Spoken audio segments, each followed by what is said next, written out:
Sì e no, la rubrica del contraddittorio, e per questo contraddittorio io vi porterò a visitare una barca particolarmente interessante, il Lagoon 55, un catamarano veramente molto grande e molto bello. Seguitemi.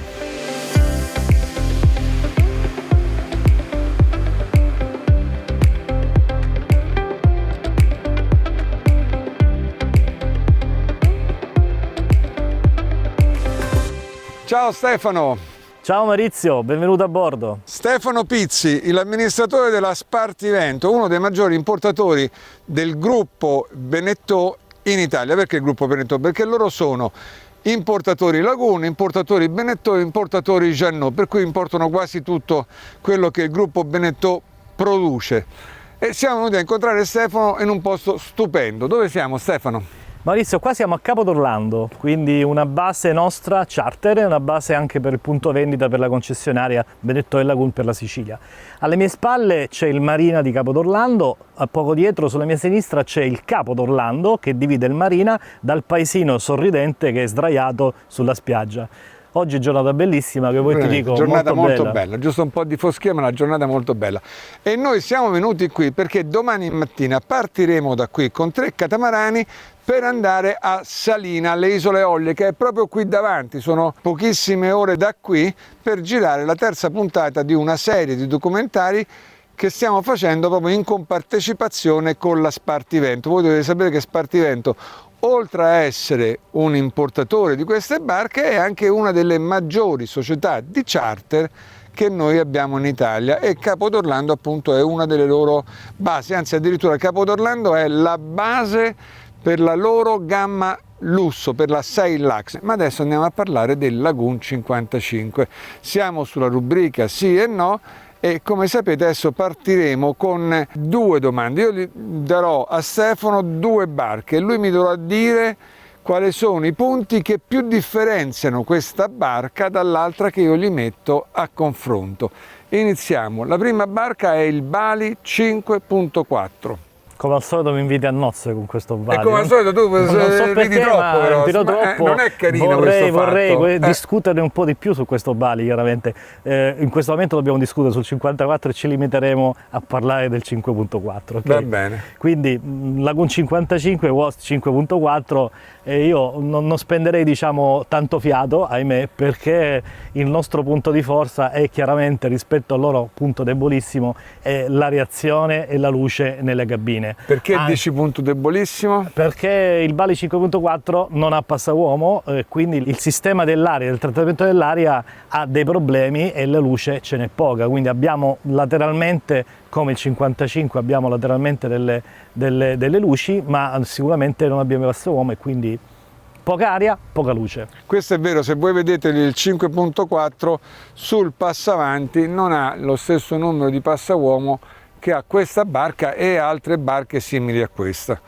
Poi invece la seconda barca che io ti metto a confronto, che poi sarà un po' la protagonista insieme al Lagoon 55 di questo episodio, è il Samana 59. Beh, questo che mi dici? Questa è un po' più cattiva, questa è un po' più cattiva, è un po' più cattiva perché abbiamo, un po' più difficile. abbiamo tante cose da dire, però sicuramente è un po' più difficile rispetto al Bali 5.4, certo. Quindi qua dovremmo affrontare un discorso sicuramente maggiore. Per il momento mi serve una cosa. Quale cosa pensi che sia decisamente a vantaggio del Lagoon 55? Beh, intanto siamo a prua, quindi siamo nel pozzetto di prua, quindi parliamo di questo ambiente.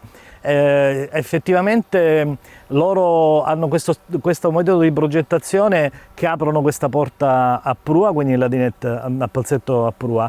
Che non è male comunque la porta. Che non è male, a prua. Anzi direi di più, noi abbiamo iniziato a farlo dal 60, quindi la prossima barca che abbiamo già presentato, diciamo, della produzione, sì, abbiamo anche questa porta.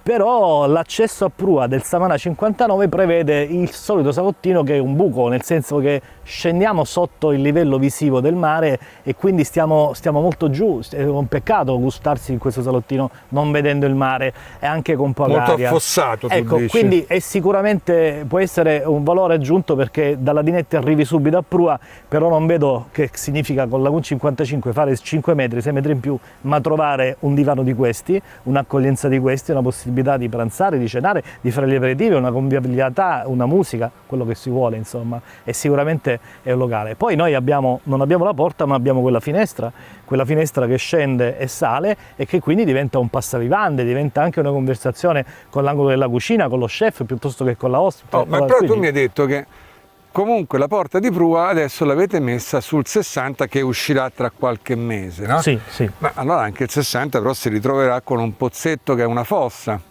Abbiamo già delle immagini, quindi invito il pubblico a guardare queste immagini. La fossa non c'è, noi abbiamo alzato i livelli e quindi abbiamo ottenuto sicuramente una minor fossa, ma quasi nulla.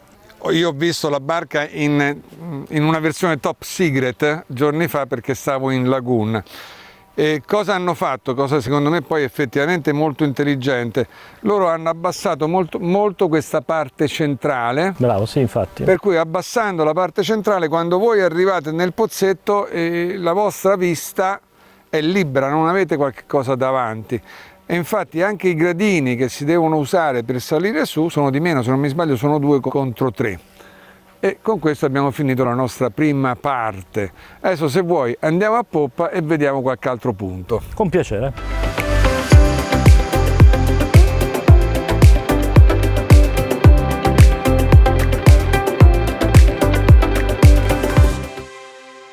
Siamo arrivati in pozzetto per vedere altri punti. Siamo al terzo punto. I primi 2 li abbiamo messi a prua, il terzo punto lo vediamo qui. Adesso qui il gioco cambia. Sei tu che mi dirai alcuni punti che tu pensi particolarmente positivi della tua barca e io ti contrapporrò quelli delle altre barche. A te la parola. Perfetto. Allora andiamo a analizzare, diciamo, il punto di accesso alla barca, che in pratica sono le plancette. Quindi la plancetta di sinistra, che è questa che vediamo, è molto più grande del Savannah 59, quindi più accogliente, più in sicurezza, e per accedere poi al pozzetto basta salire 2 gradini. Questi gradini sono molto più comodi perché sono obliqui rispetto alla salita e accedi direttamente al pozzetto. Questo secondo me è un grande punto di forza rispetto al Savannah 59. Ma anche il Savannah 59 però ha una plancetta in fine coda.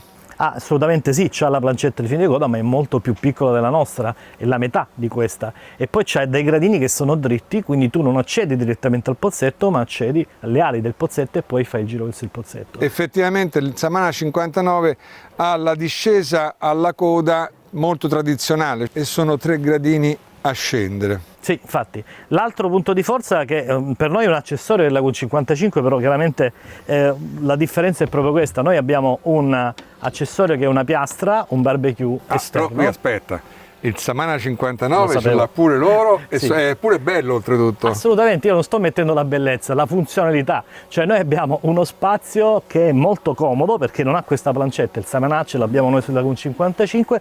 Questo barbecue isola la persona, che può essere lo chef, la hostess, piuttosto che l'armatore che cucina, ma non la isola completamente, e poi per giunta sei molto vicino al pozzetto, ma gli odori se ne vanno via perché non sei dentro il pozzetto. Qua gli odori se ne vanno via perché sicuramente sei Tu mi dici invece all'esterno. quello del Savannah È all'interno è del, proprio molto vicino al divano. È molto più vicino al divano, quindi insomma è una cosa che sicuramente magari sarà più comodo ma meno funzionale, secondo il mio parere, rispetto al nostro che è collegato sulle plancette di poppa. Va benissimo, d'accordo.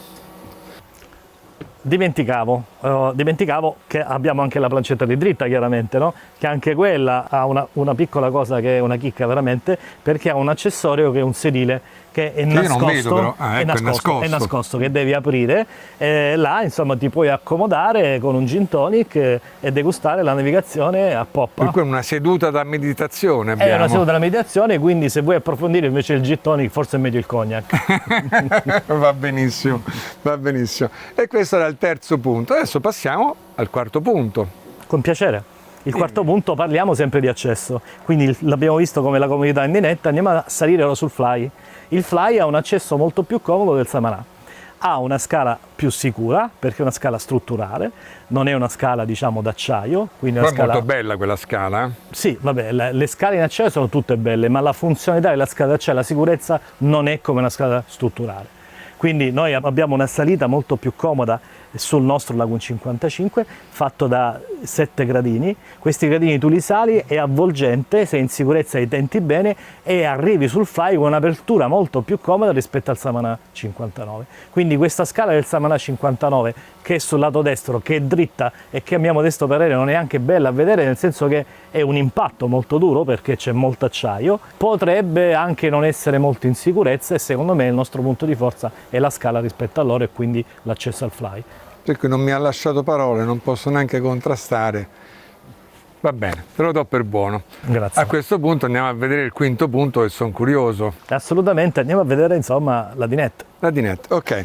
Seguiteci anche questa volta.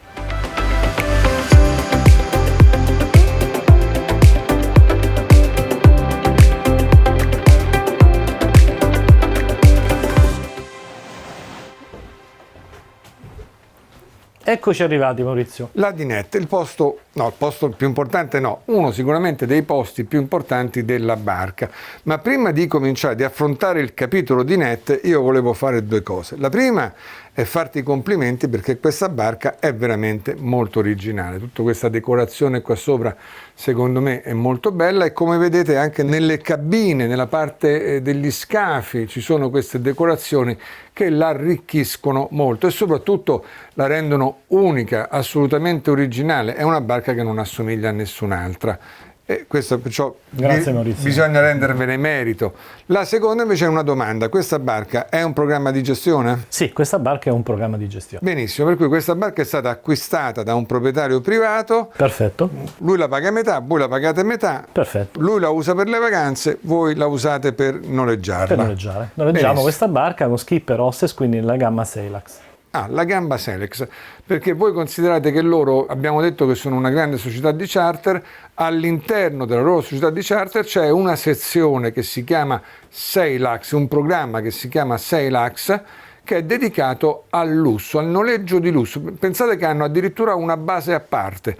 Qui in Sicilia loro hanno la base principale a Porto Rosa, Sailax no, ha la base a Capo d'Orlando, proprio perché qui è tutto un pochino più lusso, dall'ufficio al servizio che offrono, è tutta una cosa un pochino particolare. Io l'ho provata e devo dire vale molto la pena. E invece adesso andiamo a parlare della dinette e io te la metterò a confronto con la dinette del Samana 59, che è una gran bella dinette. Quando io entro, una dinette molto rifinita, trovo una cucina importante con un'isola molto importante al centro, insomma è una cosa un po' particolare e molto bella. Devo dire che la differenza non è facile stabilirla fra le due, è una questione di gusto. E loro hanno dato un po' più di spazio all'isola e quindi alla cucina, che a mio modesto parere complica la situazione perché crea un po' più di confusione all'interno della dinette, pur avendo più spazi, ma di fatto la nostra linearità della cucina ha gli stessi metri di appoggio, quindi non credo che sia un valore aggiunto avere questa isola, se non per perdere lo spazio centrale. Cioè tu dici ruba spazio. Ruba spazio, anzi tendiamo nel lusso in queste nuove barche 65, 70, insomma tendiamo a fare le cucine sotto, quindi nascoste, quindi dare più spazio alla dinette e meno importanza alla cucina. Ecco, loro secondo me su un 59, che non è una barca non troppo grande, anzi limitata, abbiamo una cucina esagerata rispetto alla funzionalità. Perfetto, ottimo. E questo era il nostro quinto punto, per cui abbiamo svolto tutti i 5 punti della rubrica sì e no. Io spero che vi siano interessati, se è così dateci il vostro like, ma soprattutto lasciateci un commento, fateci capire cosa ne pensate. Ringrazio Stefano Pizzi e tutta la Spartivento per la collaborazione, ringrazio voi per l'attenzione e vi do appuntamento al prossimo video con iCat SVN Catamarans.